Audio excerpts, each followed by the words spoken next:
Bismillahirrahmanirrahim. Assalamualaikum warahmatullahi wabarakatuh. Waalaikumsalam warahmatullahi wabarakatuh. Waalaikumsalam warahmatullahi wabarakatuh. Alhamdulillah, salatu wassalamu ala rasulillah. Puji syukur kepada Allah, salatu wassalam kepada Rasulullah. Yang sama kita hormati Bu Dekan, Bapak Wakil Dekan, Ibu Ketua Program Studi, kemudian yang teristimewa, Ibu-Ibu narasumber, dan para peserta yang hadir pada webinar hari ini. Baik, saya sebagai narasumber ketiga akan membahas tentang karakteristik pendidikan anak di dalam Islam, atau saya beri judul yang lebih praktis adalah orang tua berkarakter akan menghasilkan anak yang berkarakter. Bapak Ibu, saya sebagai narasumber ketiga tadi sudah mendengarkan narasumber pertama melihat peran revitalisasi peran orang tua, kemudian yang kedua relasi orang tua dan anak. Maka saya melihat dari aspek yang agak sedikit luas dalam saya mengaitkan dengan sistem pendidikan, bahwa orang tua dalam mendidik anak itu tadi dikatakan oleh narasumber pertama, peran orang tua itu salah satunya adalah sebagai pemimpin, dan juga tadi di narasumber kedua juga menyebutkan orang tua sekarang ini dalam kondisi sekarang juga berperan sebagai ustadz atau guru.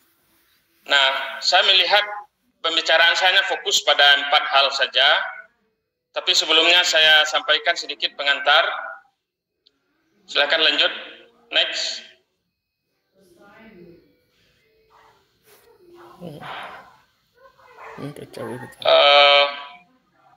Bapak Ibu,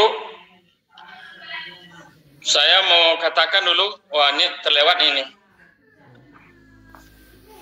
bahwa pendidikan dalam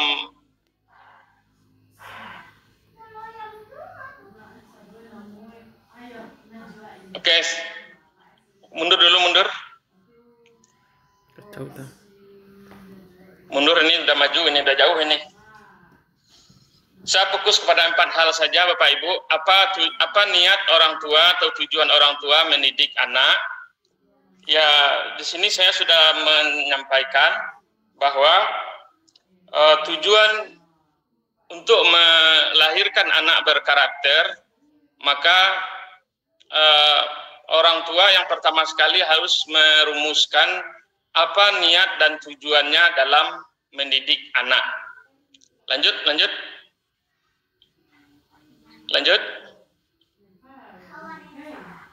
Ya. Oke, lanjut.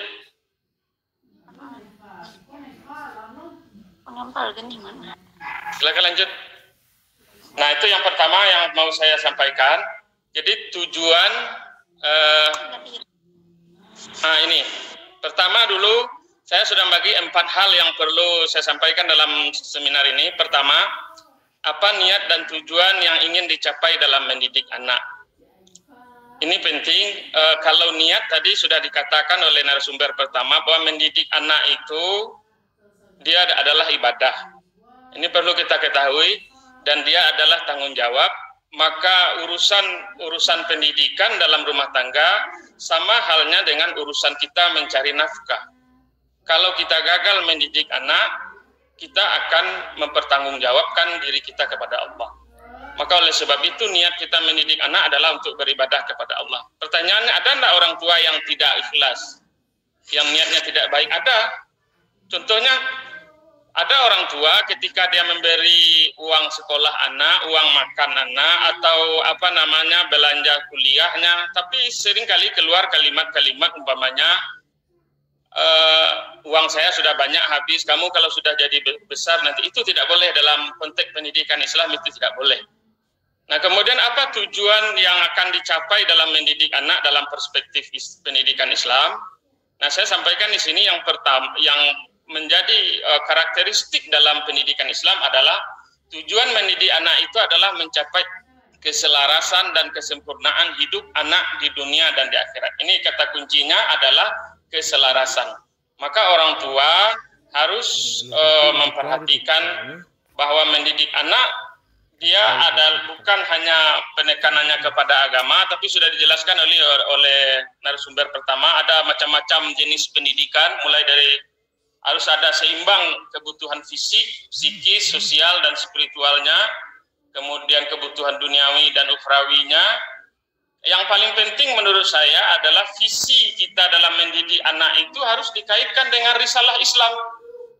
Risalah Islam, apa tujuan kita, apa tujuan Islam risalah Islam disampaikan kepada kita, lalu turunannya apa tujuan kita menikah dalam Islam, lalu turunannya adalah apa tujuan kita mendidik dalam Islam. Turunan inilah yang menurut saya yang harus diperhatikan oleh orang tua dalam perspektif pendidikan Islam. Jadi maka yang pertama sekali apa yang disampaikan oleh narasumber tadi, bagaimana fungsi dan peran itu, dia terkait visi orang tua dalam mendidik anak. Apa visinya, apa misinya, kemudian apa tujuannya, apa targetnya, itu akan berpengaruh kepada relasi dan peran dan fungsi orang tua dalam rumah. Maka hal yang pertama yang harus diperhatikan oleh orang tua adalah, maka saya menyarankan ya orang tua harus visinya menjadikan anaknya menjadi anak yang saleh. Anak yang saleh itu ya ini dia harus selaras kebutuhannya, seimbang. Jadi bukan hanya hafal Al-Quran dari kecil anak hafal Al-Quran tapi badannya tidak sehat, itu tidak seimbang, itu tidak sesuai dengan prinsip Islam. Itu yang pertama. Yang kedua, lanjut, apa materi, kemudian lanjut, apa yang harus diberikan kepada anak kita.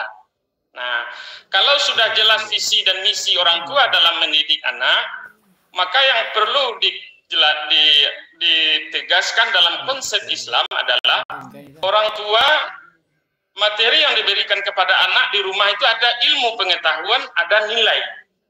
Ilmu dan nilai. Nah, ilmu itu tidak boleh bebas dari nilai. Yang kedua, pengetahuan nilai yang diturunkan harus dari Tuhan atau tidak bertentangan dengan nilai-nilai ketuhanan. Kemudian memiliki kriteria epistemologi dan aksiologi Islam. Bapak Ibu, di dalam surat Fussilat ayat 53 itu ada sanurihim fil ayatina fil afaq. Ada 3 ilmu tentang yang bersifat fisik, amfusi ilmu tentang kejiwaan, dan haki ilmu tentang kebenaran atau ilmu-ilmu tentang agama Al-Quran dan hadis. Nah itu yang perlu. Nah persoalannya apakah mungkin orang tua memberi ilmu di rumah? Tentu tidak. Maka oleh sebab itu saya menyampaikan perlu orang tua menyiapkan sumber-sumber belajar yang baik di rumah. Kalau ingin anak kita menjadi anak yang soleh, pertanyaannya apakah di rumah kita ada anak buku-buku agama? Ada anak buku-buku yang terkait yang menanamkan nilai-nilai Islam? Nah itu. Nah berkenaan dengan nilai-nilai tadi sudah dijelaskan oleh narasumber kita sebelumnya, ada pembiasaan, itu saya kira sudah sebahas. Kemudian yang ketiga, setelah kita tahu target, lalu apa yang harus materi apa yang harus disiapkan, yang ketiga, bagaimana proses transinternalisasi, transfer ilmu tadi dan penanaman nilai-nilai itu dilakukan. Proses itu dilakukan tentu secara bertahap. Nah ini sudah juga disampaikan tadi, tidak mungkin kita melahirkan anak yang soleh itu hanya ketika anak umur beberapa tahun. Tapi kalau dalam konsep pendidikan Islam bertahap, berjenjang, itu anak itu dia pendidikan itu mulai dari pranatal, kemudian baru lahir, anak-anak sampai remaja.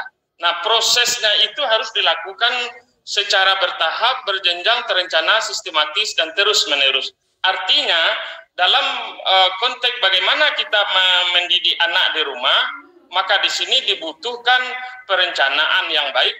Kalau anak kita sudah kita katakan tadi anak yang soleh, anak yang baik dan sebagainya, maka itu harus kita lakukan secara bertahap, berjenjang, terencana, dan terstruktur. Jadi anak itu dia tidak langsung menjadi anak yang soleh tanpa direncanakan dengan baik. Itu yang perlu diapakan. Kemudian yang keempat, yang terakhir, silakan lanjut. Yang terakhir,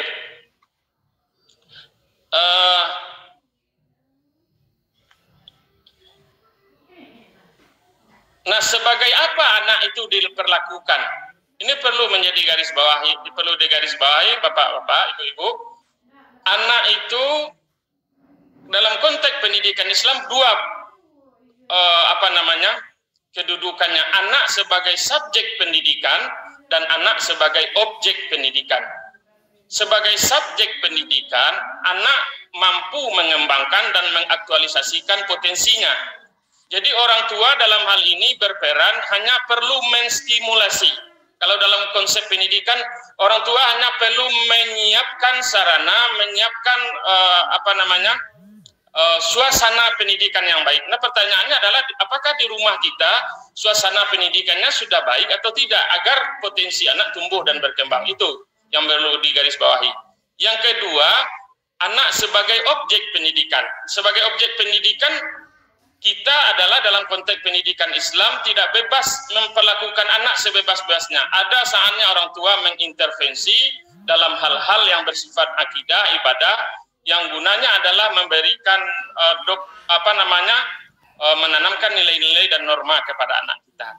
Nah, ini kalau saya simpulkan, maka anak itu diperlakukan tiga. Yang pertama sebagai raja, yang kedua sebagai tahanan atau pembantu, dan yang ketiga sebagai teman. Sebagai raja artinya anak-anak yang masih kecil dia diperlakukan sebagai dipenuhi kebutuhannya, tapi di masa remaja orang tua harus memperhatikan, membimbing, mengarahkan, membatasi geraknya agar dia tidak terjerumus kepada hal yang tidak diinginkan. Dan yang terakhir, melalui apa? Nah, ini sudah dibahas tadi. Nah, saya menyarankan bahwa dalam rumah tangga kita orang tua harus menciptakan suasana belajar yang baik di rumah agar potensi anak tumbuh dan berkembang dengan baik. Orang tua dalam hal ini memberikan pengajaran, pembiasaan, bimbingan, pengasuhan, pengawasan seperti yang sudah dijelaskan narasumber. Terakhir saya memberikan ada beberapa tips. Silakan lanjut. Tip dalam mendidik anak ini ada 8 tip Bapak Ibu yang dari beberapa buku saya ambil. Tadi juga sudah dijelaskan sebagian. Orang tua jadilah teladan yang baik. Orang tua harus menjadi teladan, tadi sudah jelas. Berilah perhatian yang tulus. Perhatian orang tua harus tulus. Kemudian didiklah anak mencintai agamanya. Kemudian tadi disebutkan nasihat. Menasehati anak juga harus ada caranya. Di antaranya adalah nasihati anak dengan peribahasa yang baik, kemudian kisah-kisah. Kemudian yang keempat, bersikap adillah kepada anak kita. Yang kelima, berusahalah memenuhi hak anak. Jadi orang tua selama ini kita lebih banyak disudurkan oleh ustadz-ustadz ayat dan hadis bagaimana kewajiban anak kepada orang tua sampai berbagai macam cara. Tapi ayat-ayat yang bagaimana hak-hak anak ini perlu juga kita perhatikan. Baik hak fisiknya, psikologisnya, dan sebagainya. Kemudian doakan anak setiap kita punya kesempatan.